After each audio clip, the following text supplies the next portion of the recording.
உஸ்மானுடைய காலப்பிரிவில் ரலியல்லாஹு அன்ஹுடைய காலப்பிரிவின் இறுதி காலப்பிரிவில் உஸ்மான் ரலியல்லாஹு அன்ஹு அவர்கள் கொலை செய்யப்படுகின்ற அளவுக்கு ஒரு பெரும் குழப்ப நிலை உருவாகியது. இந்த குழப்ப நிலையின் விளைவாக முஸ்லிம்களுக்கு மத்தியிலேயே 2 முக்கியமான யுத்தங்கள் நடந்தன. ஜமல் யுத்தம், சிஃபின் யுத்தம் என்ற 2 யுத்தங்கள் நிகழ்ந்தன. இந்த 2 யுத்தங்களும் எப்படி நிகழ்ந்தன, யார் பக்கம் யார் சரி யார் பிழை, எந்த பக்கம் உண்மை எந்த பக்கம் அசத்தியம், இதெல்லாம் எங்களுக்கு விரிவாக ஆராய்வதற்குரிய நேரம் அல்ல. இது வேறுமாக இருந்தா பிறகு கேள்வியின் போது கொஞ்சம் அதை பார்க்கறதுக்கு முனையல, அதுக்கு மேல் சொல்வதற்கு மிகவும் கஷ்டம். இதுதான் உஸ்மான் ரலியல்லாஹு அன்ஹு காலப்பிரிவில் ஏற்பட்ட கடைசி கால குழப்ப நிலை. அவர்கள் கொலை செய்யப்பட்டமை, அதன் விளைவாக உஸ்மான் ரலியல்லாஹு அன்ஹு அவர்களுக்கு பழி வாங்க வேண்டும் என்று ஒரு பிரிவினர் துவங்கியது. இடையில் அலி ரலியல்லாஹு அன்ஹு அவர்கள் கலீஃபாவாக தெரிவு செய்யப்பட்டமை இந்த குழப்ப நிலை உருவாக்கியது. இந்த குழப்ப நிலையில் சஹாபாக்கள் 3 பிரிவினர்களாக மாறினார்கள். ஒரு சாரார் ஆயிஷா ரலியல்லாஹு அன்ஹா அவர்களின் பக்கம் சேர்ந்தார்கள். அது ஜமல் யுத்தத்துக்கு தலைமை வகித்து பல நாடுகளுக்கும் போய் பிரச்சாரம் செய்து ஆள் திரட்டி தலைமை வகித்தவர்கள் ஆயிஷா ரலியல்லாஹு அன்ஹா அவர்கள். அவர்களின் பக்கம் ஒரு சாரார் சஹாபாக்களில் ஒரு சாரார் சேர்ந்தார்கள். அலி ரலியல்லாஹு அன்ஹு அவருடைய பக்கம் இன்னொரு கூட்டம் சஹாபாக்கள் சேர்ந்தார். இந்த பிரச்சனை போது இன்னொரு கூட்டம் சஹாபாக்கள் சேர்ந்தார்கள். மூன்றாவது 2 பிரிவினரையும் விட்டு ஒதுங்கி நின்ற சஹாபாக்கள் கூட்டத்தினரும் காணப்பட்டார்கள். இந்த கடைசி பிரிவினர், அதாவது ஆயிஷா ரலியல்லாஹு அன்ஹுடைய பக்கமும் சேராமல் அலி ரலியல்லாஹு அன்ஹுடைய பக்கமும் சேராமல் யாருடைய பக்கமும் இந்த யுத்தத்தின் போது சேராமல், ஆயிஷா இந்த அலி ரலியல்லாஹு அன்ஹு பெரும்பாலான மிக அதிகமான சஹாபாக்கள் பைஅத் செய்தார், கலீஃபாவாக ஏற்றுக்கொண்டார்கள். ஆனாலும் இந்த யுத்தத்தின் போது, அதாவது இந்த ஜமல் யுத்தத்தின் போது அலியுடைய பக்கமோ ஆயிஷாவுடைய பக்கமோ எடுக்காமல் நடுநிலை வகித்த சஹாபாக்கள் மிக அதிகமானவர்கள் இருந்தார்கள். ரிவாயத்துகளை வாசித்து பார்க்கும் போது அவர்கள்தான் பெருந்தொகையினராக இருக்கிறார்கள் போல் தெரிகிறது. இதில் ரிவாயத்துகள் பல முரண்பாடு வகையில் வந்தாலும் ரிவாயத்தில் எல்லாவற்றையும் வாசித்து பார்க்கும் போது சஹாபாக்களில் இந்த 2 பிரிவினரும் சேராமல் ஒதுங்கி இருந்தவர்கள் தான் பெருந்தொகையாக இருந்தார்கள் போல் தெரிகிறது.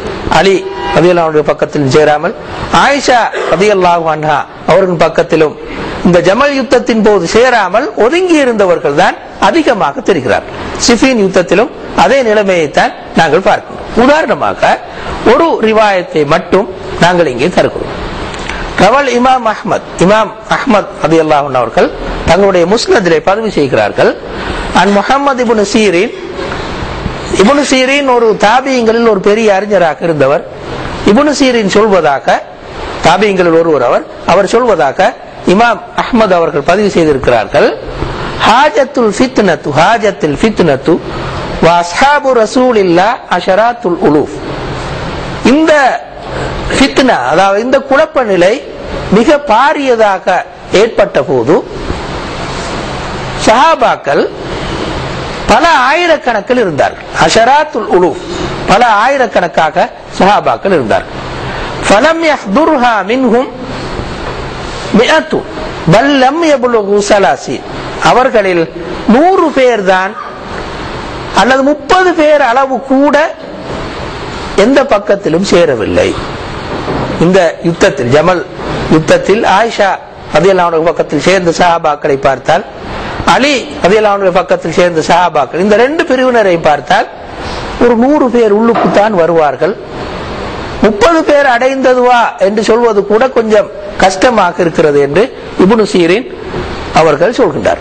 எனவே இந்த வகையில் தான் நிறைய ரிவாயத்துகள் ஹதீஸ் கிரந்தங்களில் வந்திருக்கக்கூடிய, வரலாற்று நூல்களில் வந்திருக்கக்கூடிய அந்த ரிவாயத்துகளை ஆராயும் போது பெருந்தொகையான சஹாபாக்கள் எந்த பக்கமும் சாராமல் நின்று இருக்கிறார்கள், யுத்தத்தின் போது மட்டும் எந்த பக்கமும் சாராமல் நின்று இருக்கிறார்கள் என்று தெரிகிறது.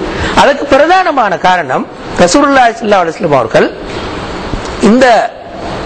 இந்த ஃபித்னா பற்றி ரசூலுல்லாஹி ஸல்லல்லாஹு அலைஹி வஸல்லம் காலத்தின் பிறகு உஸ்மான் ரலியல்லாஹு அன்ஹு காலப்பிரிவின் போது இந்த ஃபித்னாக்கள் ஏற்படும், இப்படியான யுத்தங்கள் ஏற்படும், அந்த யுத்தத்தின் போது ஒதுங்கி நிற்பவர்கள் வெற்றி பெற்றார்கள் என்ற கருத்தை கொடுக்கக்கூடிய ஹதீஸ் கிரந்தங்களில் நிறைய காணப்படுகின்றன. எனவேதான் சஹாபாக்கள் ஒரு பெருந்தொகையினர் இந்த யுத்தங்களை விட்டு ஒதுங்கி இருந்திருக்க முடியும் என்று நாங்கள் தீர்மானிக்க கூடியதாக இருக்கிறது. உஸ்மான் ரலியல்லாஹு அன்ஹு அவர்கள் அநியாயமாக கொலை செய்யப்படுவார்கள் என்று கூட ரசூலுல்லாஹி ஸல்லல்லாஹு அலைஹி வஸல்லம் அவர்கள் உஸ்மான் ரலியல்லாஹு அன்ஹு அவர்களை பார்த்தே சொல்லி இருக்கிறார்கள் என்ற ஹதீஸ்கள் நிறைய ஹதீஸ் கிரந்தங்களிலே காணப்படுகின்றன. அவற்றையெல்லாம் இங்கு கொண்டு வருவது கஷ்டம் என்பதன் காரணமாக கருத்தை மட்டும் நான் இங்கே சொல்கின்றேன். இனி இவற்றை தொடர்ந்து நடந்த பல்வேறு நிகழ்ச்சிகள், ஜமல் யுத்தம், பிறகு சிஃபின் யுத்தம், அதன் பின்னால் நடந்த பல்வேறு நிகழ்ச்சிகள் இந்த ஷியா பிரிவினர் உருவாக்குவதற்கு காரணமாக இருந்தன. மிகவும் சுருக்கமாக சொன்னால், அதன் பிறகு அலி ரலியல்லாஹு அன்ஹுடைய காலப்பிரிவில் நடந்த பல போராட்டங்களின் விளைவு, அலி ரலியல்லாஹு அன்ஹு அவர்கள் சிஃபின் யுத்தத்தின் பிறகு முஆவியா ரலியல்லாஹு அன்ஹு அவரோடு போராடுவதை விட்டுவிட்டு ஹவாரிஜிகளோடு போராடுவதிலேயே தொடர்ந்து ஈடுபட்டார்.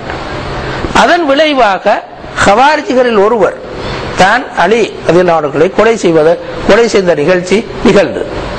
பிறகு அலி ரலியல்லாஹு அன்ஹு மரணித்ததன் பிறகு ஹசன் ரலியல்லாஹு அன்ஹு அவர்கள் ஆட்சியை விட்டுக் கொடுத்தார்கள். எனக்கு ஆட்சியோடு எந்த விதமான சம்பந்தமும் இல்லை, நான் முட்டமாக விட்டுக் கொடுக்கிறேன் என்று முஆவியா ரலியல்லாஹு அன்ஹு அவர்களுக்கு விட்டுக் கொடுத்தார்.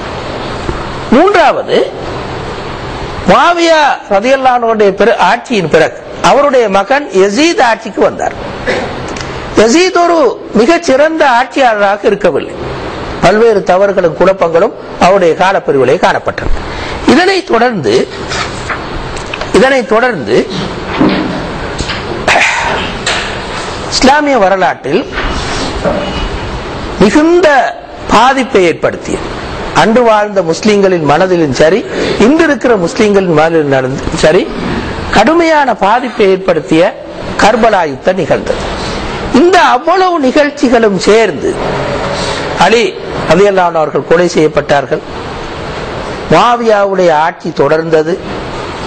யசீதுடைய இஸ்லாமிய போக்குக்கு பல முரண்பாடுகளை கொண்ட ஆட்சி துவங்கியது. அலிக்கு சார்பாக இருந்த பலரால் அந்த வரலாற்று அந்த சூழ்நிலையின் போது எதையும் சாதிக்க முடியாமல் போனவை, இவை எல்லாம் சேர்ந்து அலி ரலியல்லாஹு அன்ஹு அவர்களுக்கு பின்னால் ஆதரவாளர் பலம், உணர்ச்சி பூர்வமான ஒரு ஆதரவு திரள்வதற்கு காரணமாக அமைந்தது. தொடர்ந்து உமையாக்களுடைய ஆட்சி கால பிரிவில் கர்பலா யுத்தம் மட்டுமல்லாமல் இன்னும் பல யுத்தங்கள், ஷியாக்கள் நடத்திய எத்தனை யுத்தங்கள் பல தோல்விகள் போய் முடிந்தது.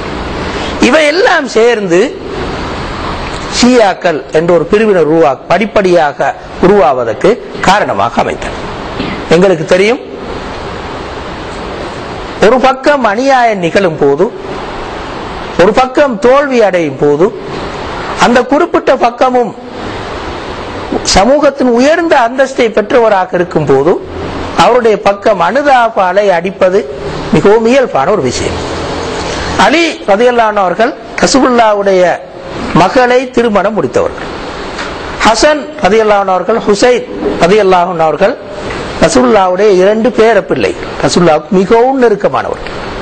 எனவே அவர்கள் கொலை செய்யப்படுகின்ற போது, அவர்களுக்கு முஸ்லிம் சமூகத்திலே இடமில்லாமல் போகும்போது, அது மட்டுமல்ல, அவர்களுக்கு இடமில்லாமல் போனது மட்டுமல்ல, அவர்களுக்கு பதிலாக யார் தலைமைக்கு வந்தார்களோ அவர்கள் தகுதியற்றவர்களாக இருக்கும் போது, அவர்கள் தரமானவர்களாக இல்லாத போது, நிச்சயமாக அலிக்கு சார்பான ஒரு பிரிவினர் உருவாக்குவது, அவர்களுக்காக உழைக்கவும் பாடுபடவும் தியாகம் செய்யவும் முயல்வது மிகவும் இயல்பானது. எனவே இந்த ஒரு உணர்ச்சி பூர்வமான பின்னணியில் தான் இந்த ஷியா சிந்தனை போக்கு முஸ்லிம் சமூகத்திலே படிப்படியாக எழுந்து வளர்ந்தது என்று சொல்வதுதான் மிகவும் பொருத்தமானது.